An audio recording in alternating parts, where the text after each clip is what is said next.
అవుతుంది కాబట్టి పేర్లన్నీ కూడా నేను పేర్లు చెప్పట్లేదు. పెద్దలు ఈ కార్యక్రమానికి విచ్చేసినటువంటి మంగళగిరి నియోజకవర్గ వైఎస్ఆర్ కాంగ్రెస్ పార్టీ కార్యకర్తలు, పెద్దలు, సోదరీమణులందరికీ ముందుగా హృదయపూర్వక నమస్కారాలు తెలియజేస్తా ఉన్నాం. బస్సు యాత్రలో పాల్గొన్నటువంటి మీ అందరికీ కూడా ప్రత్యేకమైనటువంటి అభినందనలు తెలియజేస్తా ఉన్నాం. చాలా ఆనందంగా ఉంది. వైఎస్ జగన్మోహన్ రెడ్డి గారు మన ముఖ్యమంత్రి వర్యులు పరిపాలనా విధానాన్ని మనందరం కూడా ఒక్కసారి గుర్తు తెచ్చుకోవాలి. రాజశేఖర్ రెడ్డి గారి పరిపాలన, ఆ తరువాత జగన్మోహన్ రెడ్డి గారి పరిపాలన, స్వతంత్రం వచ్చిన దగ్గర నుంచి అనేక మంది పరిపాలనలు చూశారు. చాలా సంవత్సరాలు గడిచినాయి. ప్రజల్లో ఈ రకమైనటువంటి పరిపాలనా విధానాలు మనం ఏనాడు కూడా చూడాల. సమాజంలో పేదరికాన్ని నిర్మూలన చెయ్యాలి అని చెప్పి కంకణం కట్టుకున్నటువంటి ముఖ్యమంత్రి. మాటంటే సరిపోదు, మాటంటే సరిపోకుండా ప్రతి ఒక్క ఇంటిలోకి ప్రవేశించి పరిపాలన అందించినటువంటి మహానుభావుడు ముఖ్యమంత్రి జగన్మోహన్ రెడ్డి గారు. ఒక్కొక్క స్కీము నవరత్నాల ద్వారా చదువుకోవటం అంటే మీరందరూ ఫీజు రీయింబర్స్మెంట్ ఇవ్వటమే కాదు, చిన్నపిల్లల దగ్గర నుంచి చదువుకోవాలి అంటే ఏ రకంగా సహాయం చేశాడో మీ అందరికీ తెలుసు. చిన్న అంగన్వాడీ దగ్గర నుంచి ఏ స్థాయిలో చదువుకున్నా ఆ స్థాయి మొత్తానికి కూడా ప్రభుత్వ సహకారంతో ఈనాడు మనం పిల్లలందరినీ కూడా చదివించుకుంటున్నాం అనే విషయాన్ని మనం జీవితంలో కూడా మర్చిపోకూడదని చెప్పి కూడా తెలియజేస్తున్నా. అట్లానే వైద్యం కూడా ఏనాడైనా జరిగిందా? ఈనాడు మరి రాజశేఖర రెడ్డి గారి గవర్నమెంట్లో, ఆ తరువాత జగన్మోహన్ రెడ్డి గారి ప్రభుత్వంలో ఏ ఇబ్బంది వచ్చినప్పటికి కూడా వైద్యం మొత్తం కూడా ప్రభుత్వ సహకారంతో ఈనాడు వైద్యాన్ని పొందుతున్నాం. మనందరం కూడా ఎంతో ఆరోగ్యంగా కూడా జీవించాలనే ఆలోచనతో ముఖ్యమంత్రి గారి పరిపాలనా విధానం కొనసాగుతుందనే విషయాన్ని కూడా నేను ఈ సందర్భంలో తెలియజేస్తా ఉన్నా. మరి మీరు ఏనాడు కూడా మర్చిపోలేం, పరిపాలన అంటే మాటలతో జరిగే పరిపాలన కాదు.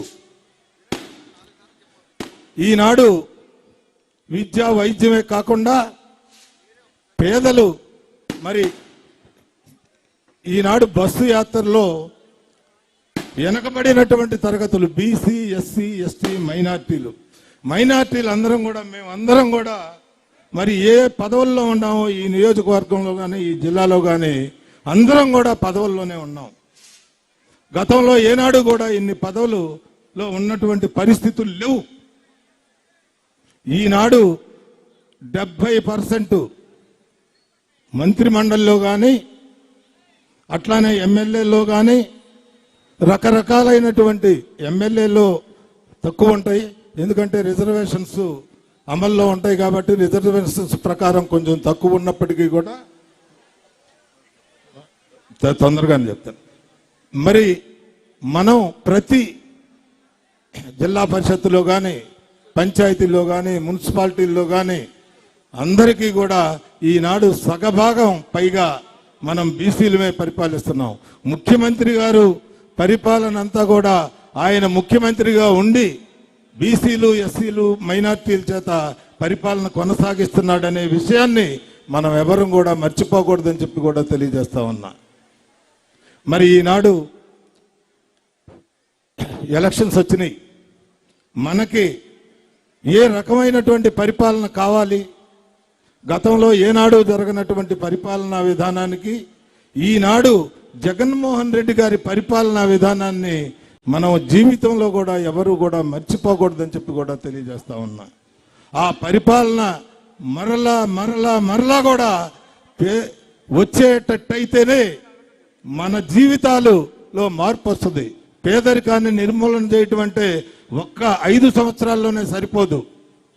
వాళ్ళ జీవితాలు మార్పు రావాలంటే వాళ్ళు ఆరోగ్యంగా ఉండాలి, వాళ్ళ పిల్లలందరూ కూడా ఉద్యోగస్తులు అవ్వాలి, బాగా చదువుకోవాలి, వాళ్ళ కుటుంబాలు నిలదొక్కోవాలి, ఎక్కడా కూడా అద్దెకుంట్లో ఉండేటటువంటి పరిస్థితి ఉండకూడదు. ఆ రకంగా ఆయన తీసుకున్నటువంటి నిర్ణయాలన్నీ కూడా ఆర్థిక సహాయాన్ని కూడా చేస్తూ మన జీవితాలని బాగు చేసేటటువంటి ముఖ్యమంత్రిగా జగన్మోహన్ రెడ్డి గారి పరిపాలన మనకు కావాలని చెప్పి మీరందరూ కూడా ఆలోచించాలని చెప్పి కూడా తెలియజేస్తా ఉన్నా. మరి తెలుగుదేశం ఈనాడు గతంలో రాజశేఖర్ రెడ్డి గారి టైం దగ్గర నుంచి 2 మాటలే చెప్తాను, ఎందుకంటే చాలా ముఖ్యమైనటువంటి విషయాలు. మనం ఈ నియోజకవర్గంలో పద్మశాలీలుగా ఉన్నటువంటి వాళ్ళు గోలి వీరాంజనేయులు గారు, అట్లానే 2 సార్లు నేను, ఒకసారి కాండ్రు కమల, 4 సార్లు కూడా రాజశేఖర్ రెడ్డి గారి హయాంలో పద్మశాలీలకి ఈ నియోజకవర్గం టికెట్ ఇవ్వటం జరిగిందనేది కూడా తెలియజేస్తా ఉన్నా. 4 సార్లు కూడా మీరు గెలిపించారు. అట్లానే ఇవాళ 2 సార్లు రామకృష్ణారెడ్డి గారిని గెలిపించారు. అయినప్పటికీ కూడా ముఖ్యమంత్రి గారు ఈ నియోజకవర్గాన్ని ప్రత్యేకమైనటువంటి గుర్తింపుగా మరి మీరు ఏనాడు చూడనటువంటి అభివృద్ధిని మరి ఈ నియోజకవర్గంలో రూపురేఖలే మారిపోయినాయి ఎంపించి కూడా తెలియజేస్తా ఉన్నా. వాస్తవం నియోజకవర్గం మొత్తం కూడా రూపురేఖలు ప్రతి అవసరాన్ని కూడా దృష్టి పెట్టుకొని అభివృద్ధి కార్యక్రమాలు జరిగినాయి.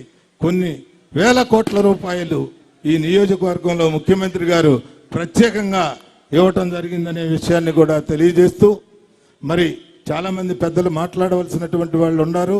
మనం ఈనాడు మరి ఒక చేనేత బిడ్డకి రామకృష్ణారెడ్డి గారిని ఆపి ఇవాళ మరి చిరంజీవి గారికి టికెట్ ఇచ్చే దాంట్లో ఆయన చూపించినటువంటి చొరవని మనం ఎవరూ కూడా మర్చిపోకూడదు. ఎందుకంటే రాష్ట్రంలో చేనేతకి సంబంధించినటువంటి వాళ్ళు 2, 3 సీట్లు ఇవ్వగలుగుతారు. అవన్నీ కూడా అనేక ప్రాంతాల్లో చేనేత వాళ్ళు ఉన్నారు. వాళ్ళందరి సహకారం మనం ఈ పార్టీకి ఇస్తున్నాం కాబట్టి ఇక్కడ అందరూ కూడా అన్ని కులాలకు సంబంధించిన వాళ్ళు వాళ్ళందరూ కూడా ఈ